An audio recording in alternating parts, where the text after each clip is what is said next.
ओम नमः शिवाय।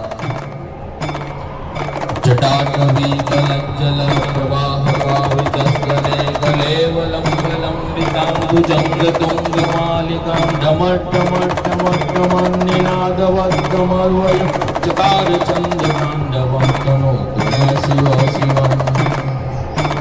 जटाकटाह सम्भ्रम भ्रमन्निलिम्बनिर्झरि विलोलवीचिवल्लरि विराजमान मूर्धनि जगद्जगद्जगज्ज्वलल्ललाटपट्टपावके किशोर चन्द्रशेखर कविदासगम्भुबन्धुर पुरद्दिगन्त सम्प्रति प्रमोदमान मानस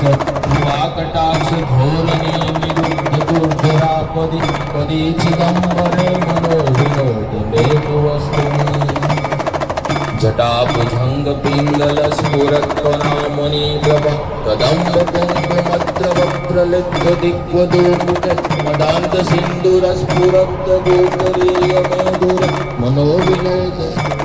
विकल्प बोधवर्धनी। सहस्रलोचन प्रभु यशेष लेख शेखर प्रसूनधूलि धोरणी विदोष भुजंगराज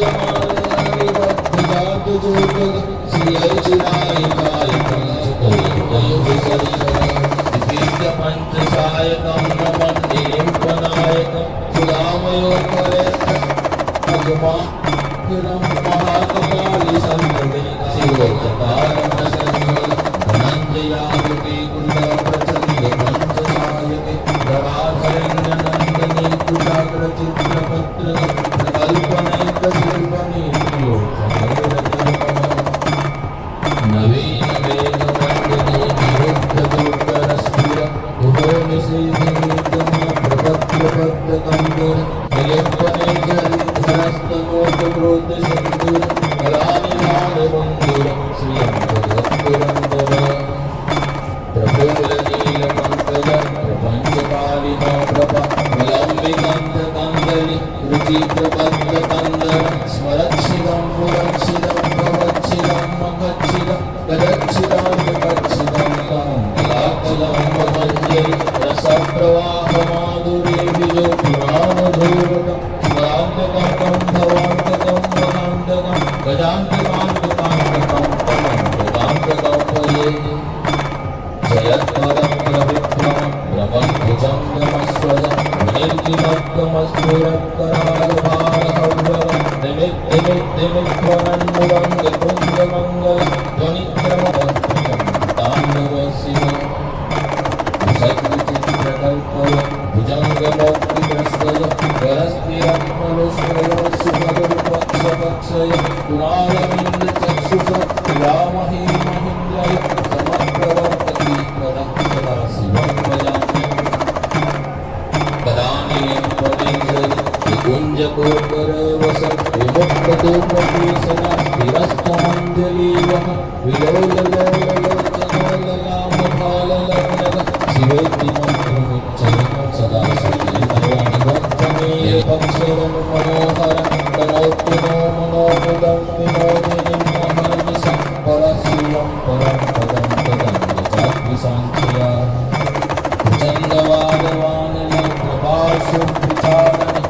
अष्टशेखिकामिनी जनावभूतजल्पना विमुक्तवामलोचनो विवाहकालिकाध्वनि शिवेन्द्रनिद्रविवेगो जगज्जयायितमेस्तरं वदन् स्मरन्नुवन्निरं विशुद्धिमेति सन्ततं हरे गुरो सुखप्रिमास्याधागतिं विमोहनं हिरे हिमांशु शङ्करस्य चिन्तनं नमामि भक्तवत्सलं नमामि भाललोचनं नमामि चन्द्रशेखरं नमामि दुःखमोचनं स्मराम्यहं नटेश्वरं पूजावसना समये दशवक्त्रगीतं यः शम्भुपूर्णपरं पतति प्रदोषे तस्य स्थिरां गजगजेन्द्रतुरङ्गयुक्तां लक्ष्मीं सदैव सुमतिं प्रददाति